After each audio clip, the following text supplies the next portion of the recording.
Today, I want to talk about Nintendo Switch 2 and specifically the level of support we may see from third-party companies when it comes to offering their games on this next-gen hardware, because not only do we know that this is going to be a significantly more powerful console than the Switch, and hence it will be able to run PS4, Xbox One level games even into that Series S conversation potentially style games without too much of a problem natively, and we won't see so many cloud ports. And we have companies like Microsoft in the background right now really shifting, as they own so many game studios now, to more of a publish on every platform strategy. They've rolled out their 4 test games: Pentiment, Grounded, Hi-Fi Rush, and Sea of Thieves, and there's still some reason to believe we might get Hi-Fi Rush brought to Switch and maybe Sea of Thieves to the next gen console, but it doesn't seem like Microsoft is stopping there. And we know about the 10-year signed legal binding agreement for Call of Duty coming to the platform for the next 10 years, and there's no doubt that those games will continue from Activision Blizzard and a lot of other stuff coming down the pipeline from Microsoft. But we just had another major publisher in the gaming industry commit their business plan to go aggressively multi-platform, and Nintendo Systems was specifically named in this, and I really think it's going to spell good things for all of us Nintendo fans when it's all said and done. So we'll get on the same page with all of the exact details. Before we do, make sure you like, subscribe, and turn on your bell notification to join Sunbro Nation if you're new here. And first, we need to quickly hop over to VGC and read through their detailed typed up article around this together. Square Enix will make AAA games multi-platform as part of its aggressive new business plan. It implies that the publisher days of platform exclusives may be ending. The plan, which the publisher has dubbed Square Enix Reboots and Awakens, lays out a 3-year strategy which it hopes will lead to long-term growth. One of the 4 pillars of this plan, which involves strengthening customer contact points, will see the publisher shift to a multi-platform strategy. The plan says Square Enix will aggressively pursue a multi-platform strategy that includes Nintendo platforms, PlayStation, Xbox, and PCs. By doing this, it will be able to build an environment where more customers can enjoy our titles in regards to major franchises and AAA titles, including catalog titles. While it isn't explicitly mentioned in the plan, the recent releases of Final Fantasy VII Remake and Rebirth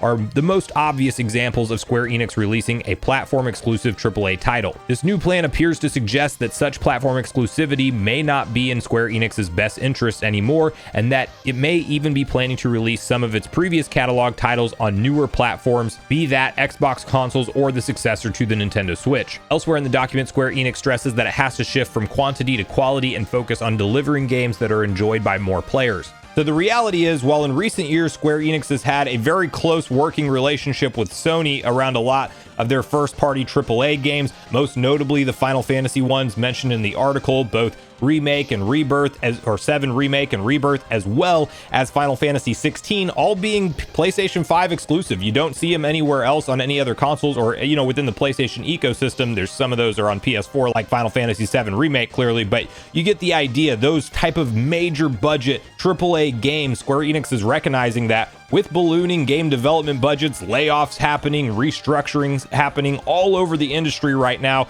and really game developers just trying to stay afloat with the ballooning cost of developing these games and then trying to sell it to enough users to recoup their costs and actually get some profitability out of these things. Square Enix is realizing that they're going to have to broaden their horizons, and those checks that Sony are cutting them for the exclusive rights are just clearly not enough for their bottom line operating expenses and their profitability at the end of the day. And that spells good news for us Nintendo gamers, because I don't know about you guys, but I would love to see Final Fantasy VII Remake, Rebirth, and Final Fantasy 16, in addition to a bunch of other Square Enix games, all playable on next-gen Switch hardware natively. You're going to have that portability factor in play. Now, if you're a Steam Deck person, this is good news for you also, because similarly, the PC can expect a lot of Square Enix releases to be there day and date going forward. Now, we don't know how much their back catalog they're going to choose to port over, which missed games will come over and things like that. But going forward, it seems like they're more or less committing in front of everybody to this strategy of being a multi-platform publisher once again, and they're not going to be having that exclusive deal with Sony like they have for so many years in recent memory. And this is kind of a throwback to the original NES and Super NES days when the Final Fantasy games were coming out on Nintendo hardware. That's where they were known primarily. So a blast from the past for sure, but this, alongside of the Microsoft moves recently with talking about bringing their games multi-platform,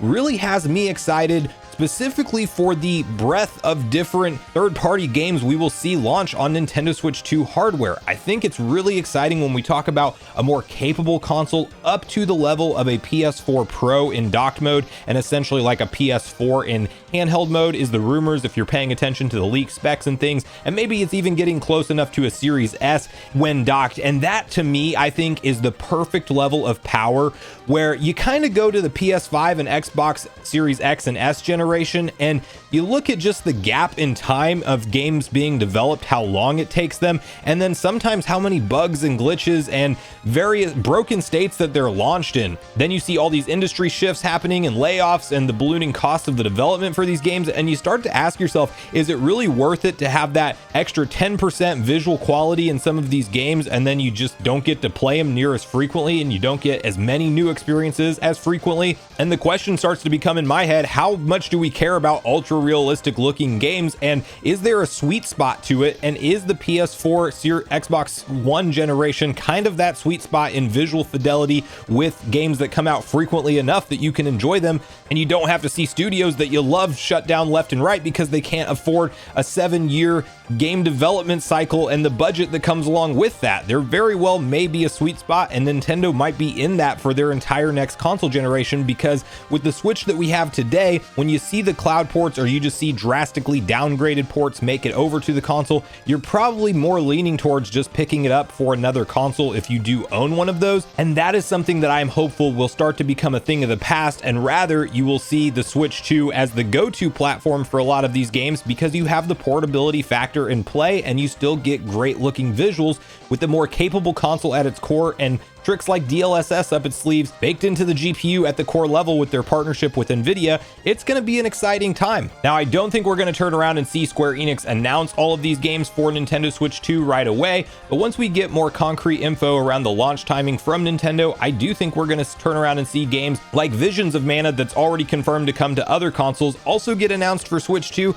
but it's just going to miss that initial launch window because that's coming out on consoles later this year, and we're not expecting Switch 2 out until March of next year at the soonest, so there's going to be certain ones that will just get released later on. But I think Square Enix is really going to go all in on Nintendo platforms here, and we're going to be talking about all of the Final Fantasy games coming to Switch, or Switch 2 rather, day and date at release. And I am hoping they go back and report the Kingdom Hearts series for Switch 2, but natively. It literally broke my heart to see the entire collection of those awesome games just released as a cloud port, when clearly Square Enix could have put in the time and effort to at least get everything to run on Switch easily, other than Kingdom Hearts 3 probably would have taken some extra hoops to jump through. They probably could have pulled it off, but I'm curious if we just see the entire collection easily ported over to Switch 2, and it's maybe even towards the launch lineup of the games that are available for that system. I think Square Enix is really looking to recoup some costs here and try to definitely get on the radar of more fans. And you know, Square Enix games line up perfectly with the Nintendo fan base, and they have historically for years. And